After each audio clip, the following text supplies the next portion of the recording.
bonjour chez vous, que Dieu vous bénisse. Mes bien-aimés, regardez autour de vous. On vit dans un monde où beaucoup de personnes marchent les yeux ouverts, mais le cœur fermé. Il devient presque rare de croiser encore une âme qui est encore vivante, une âme qui respire autre chose que l'intérêt, la façade et l'ego.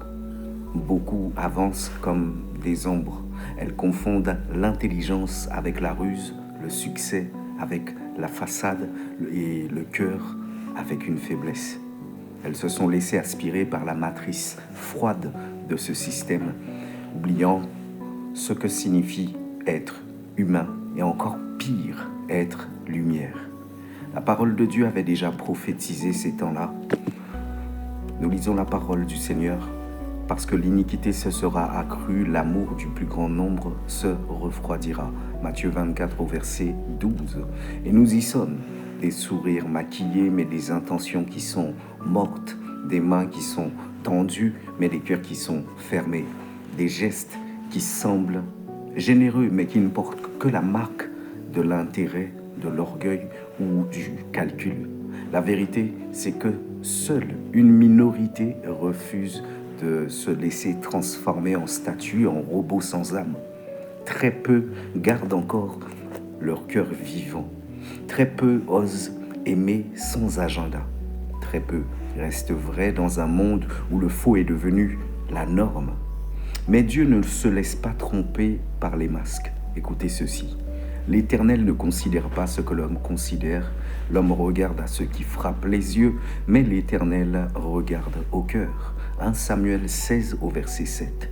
Alors, à tous ceux qui vivent en mode automatique, uniquement par le bien, la validation ou la manipulation, je vous pose une question ce matin, aujourd'hui. À quoi sert d'acquérir le monde entier si ton âme se vide jour après jour? Telle est la question. Nous avons Marc 8, 36 qui appuie et qui atteste cette question. Que servirait-il à un homme de gagner tout le monde s'il perd son âme? La lumière, bien-aimé, que tu combats aujourd'hui, la bonté que tu méprises, l'amour que tu traites comme une faiblesse, c'est exactement ce que Dieu utilise pour distinguer ses enfants des simples passagers dans ce monde. Parce qu'au final, le cœur révèle toujours ce que la bouche tente de maquiller et les actes dévoilent toujours ce que les intentions tentent de cacher.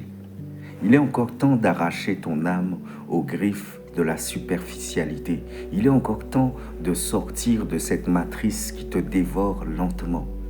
Il est encore temps de laisser Dieu redonner vie à ton cœur et à ton âme. Il est écrit, je vous donnerai un cœur nouveau et je mettrai en vous un esprit nouveau.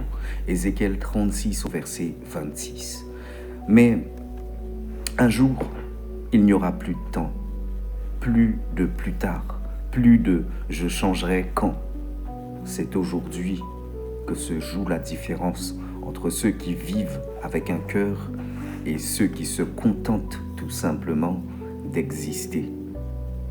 Réveille ton cœur avant qu'il ne soit trop tard.